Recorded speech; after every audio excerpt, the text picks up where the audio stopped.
Good evening, everyone, and welcome back to the Toffee Blues YouTube channel, your source for all things Everton. I'm joined by Connor Williams, and we're going to be looking ahead to tomorrow night's big game against Tottenham Hotspur. Obviously, Everton play on the Monday night this week. Seems we've been waiting forever for our games. I think you could say this weekend a few teams have dropped points who we would have liked to have dropped points. Especially looking at the Norwich score, the Watford score today, and it's a big opportunity for us to pick up some more points. We need them. We all know we do. Our away form's been terrible, so it's going to be a big ask. So before we jump into it, Connor, what are your thoughts, mate, on the prospect of Tottenham away tomorrow night? I mean, part of me thinks just historically in the fact that we don't do very well on the road, especially against the big six, and the fact that Tottenham in the past have been known to sort of, give us a bit of a C and two, either at White Hart Lane or at Goodison. I'm a little bit wary, but this is a Tottenham Hotspur team that just equally Spurs have been a bit like this for the last couple of years, but even Conte, from what he's been saying, it sounds like he's about had enough with them. So, you could just never tell. Obviously, they lost to Burnley, and I think that was the one where he came out and said, he said a comment, didn't he, when made his future seem really unlikely. Then they beat Leeds, which I wasn't much to, that's not saying much. But then they lost to Middlesbrough. They're so out of sorts. Their only big surprising win was City, and I think that's purely because Harry Kane just wanted to let City know that he's still got the quality if they want him in the summer.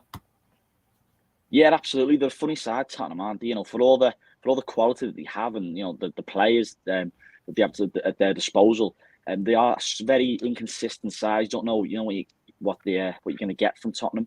They are beatable. As you said there, they are beatable. We've seen that on a number of occasions this season. You look at sides like Southampton and Wolves quite recently going there and getting big results. So there's every reason why we can. Of course, the last time we played there, we of course won on the opening day last season with Calvert-Lewin. That seems like an awful long time going out, doesn't it? But in the last sort of year, 2 years or so, we've actually not got that terrible record against Tottenham, have we? We seem to have picked up some good results. You think back to the FA Cup last year, that was a great game. Obviously, I mentioned before, we beat them at the White Hart Lane with the Tottenham Hotspur Stadium last year. And then we were unlucky not to beat them at Goodison, weren't we? And of course, we were denied another Stonewall penalty when we played them in the reverse fixture early this season. So they are beatable, aren't they? And if we can pick up some points and take into this Tottenham game even half as well as we played against Manchester City, you'd think that we, by all means, stand a chance of getting something from the game, don't we? Yeah, absolutely. That FA Cup game seems like a lifetime ago as well now. Yeah. Absolutely mental. But yeah, definitely. Like the last few years, like you said, are a lot better. I was thinking back to the days where they beat us, I think 6-2 at Goodison and 4-0. We'd just get absolutely that 6-2 game. I remember going with my dad. It was just absolutely. Yeah. It was awful. Yeah, so we need the points. We can get on the other side of this. We've got some more favourable home fixtures coming up, and it's been no secret that if we want to, stay in the league, that's going to be probably our best avenue for getting points at home with some of the performances we've seen, especially since Lampard's had. But of course, very difficult game, always going to be. But you just look at Tottenham, you can't ever forget that attacking threat. Harry Kane, who always seems to score against us. Of course, you've got Son as well. So where the sort of areas where we've got to be wary in this game, Connor, because they do have, despite all their inconsistencies, they still have a lot of quality, don't they? Yeah, and they got Kulusevski as well now, haven't they? Yeah, of course. I think we've got to be very wary of the pace. Spurs their attack is the only bit that really puts fear into me. The defense is just okay. I think that Ramiro's coming into his own a little bit, but this again, one man's not going to save them. The midfield, again, I'm not fully convinced on Højbjerg either. I've not seen anything from him to make me regret that we didn't get him when we were linked with him. But that front three, that's really scary, especially with the ability, although Kane's not, isn't blessed with pace. He has the ability to drop deep, take defenders away. I worry our defenders are going to get caught into the trap of Kane dropping deeper, keeping so close to him because he's a player you just can't afford to give space to, especially in the box. And then Son and that Kulusevski are just going to run right behind us, and Kane's just going to through ball them. And then that makes me worry because I don't think if we lose one of the four in that back four, the other three are going to absolutely panic. Yeah, I know what you're saying. Because such a dangerous side, on the break, you can really hurt us. As we mentioned before, Kane, he's got like some crazy goal record against us. In terms of our own team, we're going to have to be switched on 100%. As I mentioned before, if we play off as well as we did against Man City, we stand a chance of getting a result. Just in terms of the team, it looks like Ben Godfrey's not going to be back again this week. Hopefully he's edging a little closer. He might be in contention for the Wolves game next week, which is going to be a huge game as well. So it's looking like it's probably going to be Michael Keane and Mason Holgate again, which doesn't fill me with a great deal of optimism. Some of the names that you reeled off there with the Spurs attack. But one thing that I think we can take into this game is that midfield three of Van der Beek, Decore and Allen, because that seemed to be something that really worked, and it was something that a lot of fans have been crying out for a while. So would you like to see those three just straight again in the middle of the park? Yeah, it's something as fans, I think the majority of us have been calling out for since I'm going to say since September, because the 4-4-2 under Benitez worked for a fair period, and then we started to see that we were getting a little bit overran. I think that was one of the main things fans were excited about when Lampard came, was the fact that he'd been known for playing a 4-3-3 during his managerial bit, as well as a 3/5 back. He tried the 4-4-2. I think he's had a little bit of success with, but I think he's learned the same thing that we knew. It's not enough bodies in midfield for a lot of teams. And a lot of teams play 4-3-3 in the Premier League now, so it's just not, it's not suitable for the Premier League at the minute. They'll probably come round probably a bit like fashion, where 4-4-2 will be the craze again in 4 years, but currently it's not. He tried the 3/5 back, and I know people were saying this when we were playing Boreham Wood the other day. That this is a silly thing, superstition, but we just never play. I've never seen us play brilliantly in a 3/5 ever. Yeah. I don't know what it is. Even under Ancelotti, it was okay and it was stable, but I never thought, we're looking like some team with this at the back. It just was a bit of a shutout with Ancelotti. Worked for what his purpose was, but we never looked like world beaters with it. Yeah, absolutely. Just another thing I want to touch on as well is, of course, it's the elephant in the room is the away form. It's been terrible, it's been horrific all season. I think we've picked up 6 points on the road all season, which is just awful in itself. And incidentally, the two of those points were away at Chelsea and United, weren't they? So it's funny, but we really do need to start pulling our socks up on the road there now, don't we? Because we look at Lampard. He's been here for what, must be nearly about 2 months, cracking on for about 2 months nearly. He's been here now. So, we've had some very, very good performances. I've had some god-awful performances as well. We've just got to hope that we can salvage some more points on the road, because, the home games are going to be a big factor, but, we can't just rely on that. We need to start picking up points on the road. The Newcastle game was horrendous. The Southampton game was even worse. You didn't think that would be possible, but it was absolutely atrocious.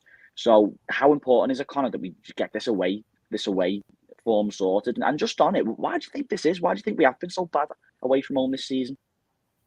I mean, it's imperative to get it sorted, especially against Tottenham Hotspur, because it debunks this whole top 6 going away to top 6 clubs struggling to get wins sort of thing. We were unlucky against United. If we could get this, it would boost the lads on the road. I can't for the life of me understand why, though, because it's not like our away support is rubbish. We normally take quite a lot of away fans. You can hear them very vocally. The away support's brilliant, and Everton fans try their best to get absolutely everywhere. The Southampton game in particular, I remember a lot of fans were saying how hard it was to even get down there because it was during the time of the storms. Didn't stop them getting there, didn't stop them, giving 100% from the fans' point of view. It's just a shame the players couldn't replicate that through. I think it's a mentality, and I don't think this is just the only thing stemming from the mentality issue at Everton, but I think there's a mentality issue, and this is one of the things that stems from it. I think the other thing is sort of why we're sort of reactionary as well, and why before this season, last season, when we used to go behind, we could never come back. There seems to be a bit of a mental block. And I think on the road is one of the ones we have where our players just, I don't have the confidence, I don't think, possibly, to go to another ground and think, oh, we'll really give it them here. Yeah, I think a lot of it as well, because there's no hiding place to goodness, isn't it? Like, if you're not putting the shift in, the fans are going to let you know.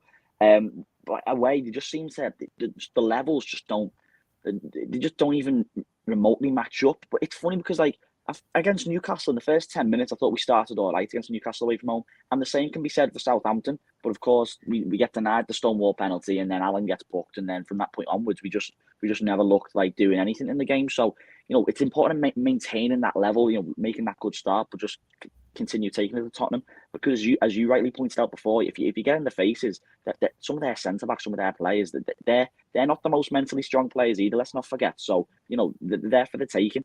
We've just got to get in the face, haven't we? Yeah, absolutely. I mean, I think that goes to prove it as well that it is a bit of a mental thing of sort of like, we do well, and then when a couple of bad things go our way, obviously at Newcastle it was the 2 injuries. Heads do tend to drop. Allen getting booked as well wasn't ideal, and then heads start to drop a bit. Or if we don't get a penalty, for instance, the morale sort of comes down on the squad, and I think that sort of fits in with it. But I really do think if we push them from the off and we press them, especially like you said, those centre backs, a couple of them I don't strike me as confident players on the ball. And a couple of them, like you said, are mentally a little bit fragile. Eric Dyer, no offense to him, but he'd be one that I'd be absolutely pressing to high hell as soon as he got the ball. He's one. Richarlison or Calvert-Lewin, but I don't think he'll be fit. Richarlison has to be pressing constantly because I think he'll catch him out. Yeah, and of course, Dele Alli will be making his return to Tottenham for the first time as well. Obviously, he can play because he's not on loan, is he? So he'll be coming back to Tottenham. It's difficult with him at the moment, isn't it? Because there's no sort of like obvious way of sliding into the team at the minute. And he's not dug up any trees really, has he, while he's been here so far. But I don't want to put too much pressure on him. He came in, the quality there. We've already had all these conversations when we first signed him, but hopefully he'll be wanting to make a bit of a mark at Tottenham only, and you'd like to think he can get motivated for this game if he comes on at some stage, wouldn't he? Yeah, absolutely. I think it fully comes down to Dele Alli, is like you said, is does he fit into the system? Because he's much better as a number 10, playing off the striker. Obviously, that's not what we're going to be playing. Well, not from what I've seen anyway, unless he changes the system a little bit more. So I think it's trying to get a place where he fits in the team. But this will be one where, as much as I think he probably respects Spurs and liked his time there for a certain period, bearing in mind how the media have given him a rough go of it. Certain Spurs fans, ones we spoke to on the channel, were happy to see him go. It's also one of those football cliches, isn't it? You come against your old club. It's one of those football cliches that it ends up being one of the better games you play. We as Everton fans know, for instance, every time there's a Josh King sort of esque, you play a former player, it's written in the stars they get a goal. Yeah, definitely. Dele Alli will be really hoping that he can put a performance in, but that's the thing, isn't it? Like, where does he play? But at the minute, as of right now, it's got to be the 3 midfielders we touched on before. Obviously, in terms of the team, Calvert-Lewin, I think it's a bit touch and go whether he'll be involved. Maybe the bench, but I'm be a bit ambitious. Maybe might be saving him for the home game against Wolves. So, I mean, Richarlison will probably start up top. Despite Rondon's masterclass in midweek, I don't think we'll be seeing him in the 11. Just on the team as well, just want to pick your brains a bit. What did you think about Nathan Patterson in the week? He's took off at half time. He played 45 minutes. I thought it was quite harsh taking him off. It's unlikely that we'll probably start this game, but he showed flashes, didn't he, that he can be an important member of the squad going forward because he's got pace. He can put a ball in. Okay, it didn't come off for him as good as he probably would have hoped, but there's definitely a player in there going forward, isn't there, with Patterson? Yeah, and he's young. I think it was me and Carl and James were on about the other day. It's slightly irks, I think, a lot of fans that sort of he's not ready straight away, which is what I think a lot of fans wanted, myself included. And he's going to be one of those players that maybe in 3 years, 2 years, maybe even a year will be ready to take Seamus Coleman's place. you'd hope anyway. And I think fans were hoping for someone a little bit more of an instant impact. But there's certainly signs of a good player there. He's got the hunger to go forward as well. I think him, in comparison to Mykolenko, are slightly different players, and I think Mykolenko can go forward, but I think he's better ball retention wise. Whereas Patterson looks like someone who is happy as soon as he's got the ball to overlap, play off the winger, and like you said, get crosses in. So I think he's one of them. He's a little bit too early to tell yet, but there's signs there. The positives are there. You know, I mean, it depends on it's hindsight. Depends on where you want to fill on. Is the glass half empty or is it half full? But I'd like to think that he's got potential. Yeah, definitely. Yeah, I couldn't agree more. Just while we're on as well, another thing I wanted to ask you, something that's been doing the rounds like recently, is surrounding John Joe Kenny. Obviously, his contract's up at the end of the season.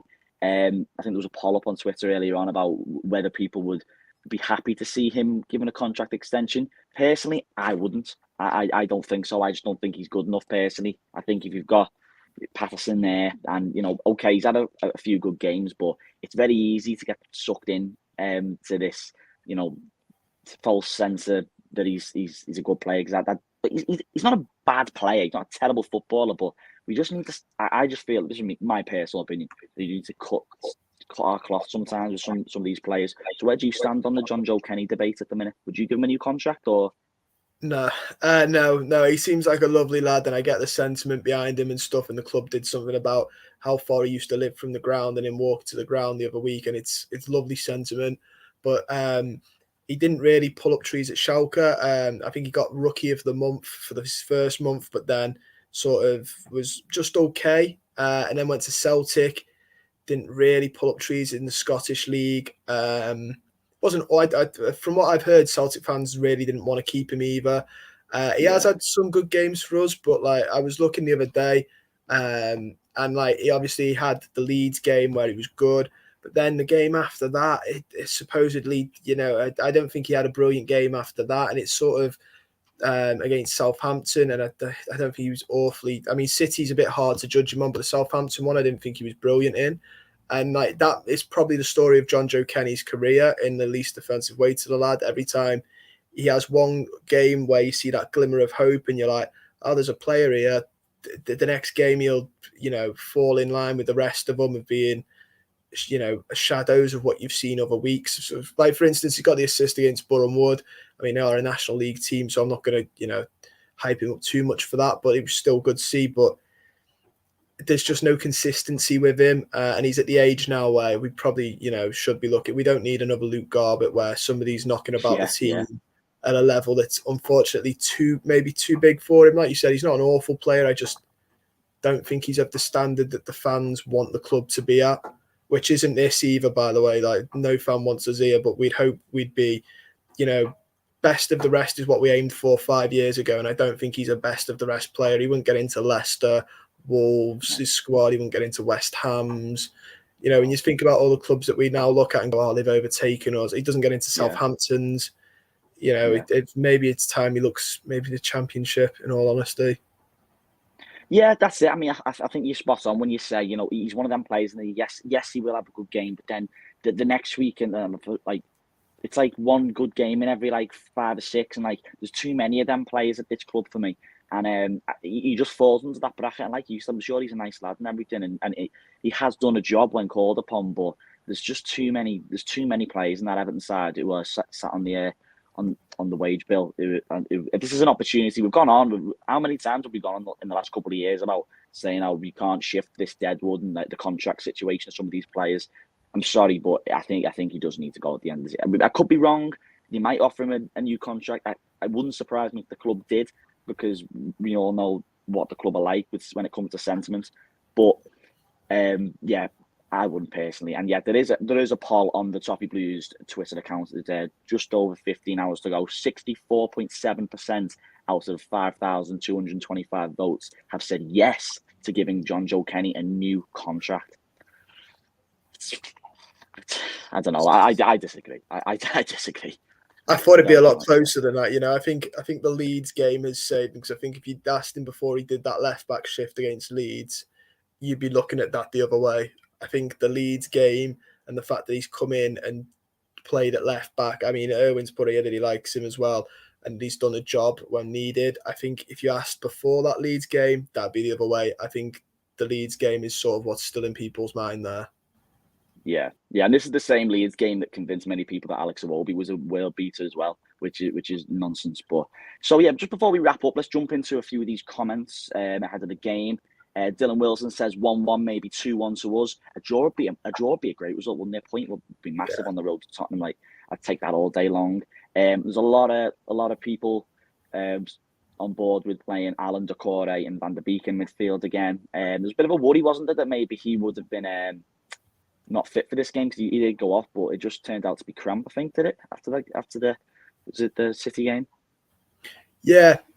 I mean, luckily, hopefully it is just that, because I think this midfield, because we've realised that the two doesn't always work. I think we're about to realise that the three of them all have to be, imperative. And now that we've shipped off Shabam into CSK Moscow as well, and Andre Gomez, I think his Everton career is done. Personally, Yes. I think the club will try and get rid. I think his contract might be expiring. Actually, I'm not too sure how long his contract length is, but I think in terms of an Everton player, his career is done as well. Fabian Delph, again, I think his Everton career was done pretty much a couple of months after he joined. But yeah. So I think I couldn't agree more. Yeah, it's like, but that just goes back to what we were saying earlier. There's too many of those players at the club, Connors, and then when it comes to these contract situations, you can't be giving these players chance after chance. How many times down the years we've been cheated by some of these players? Exactly. I think some of it as well is a little bit of people. The club don't want to admit they got it wrong sometimes a little bit as well. There's players that I like, John Joe Kenny, like we've said, sentiment, and I get that. But there are players that we don't really have much sentiment for that stay, and it makes me think: is it a matter of we don't want to admit we've got this dreadfully wrong?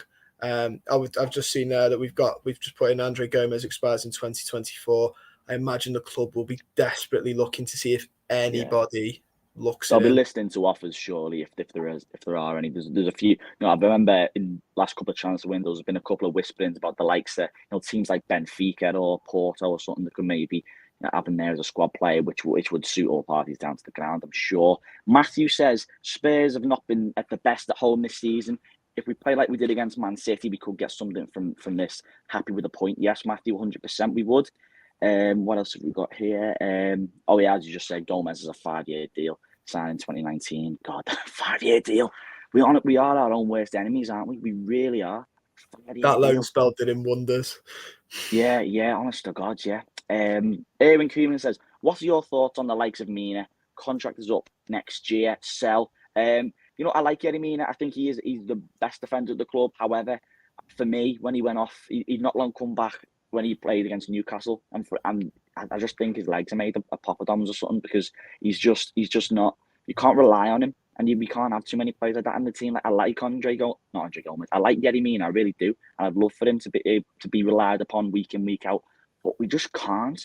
He's never fit. What's the point in having him? He's never fit. I agree. I think he's absolutely brilliant as a defender. He's the only thing that lets him down is his body. It's such a shame to see. And I remember he was given captaincy, wasn't he, when Ferguson took over for that one game. And I actually thought, you know what, you could see a little bit of a captain in him, but he would never get it on the permanent, because you can't have a captain who plays 3 games on the bounce and then is out for 3. That's just not captain material. You need your captain on them, as much as you can. You really like him. Seems like a right joker. One of the only defenders as well that you see that uses the mental side of football, gets in the opponent's head. I remember against Leeds, he had Bamford absolutely rattled. I think it was last season, early this season. I think it was early this season. Yeah, I remember. Yeah. It was brilliant to see, but again, his body is his worst enemy, and it's a shame to see. Yeah, that's it. It's a shame, isn't it? It is a shame, because on his day, he's a fantastic centre-half, but he's just never fit. If you are watching, before we wrap up, please be sure to drop the stream a like if you are watching. Erwin Koeman says, "This is why I'm sceptical on Donny. If he plays well for the rest of the season for us, I hope we sign him, but not for silly money like we did with Gomez.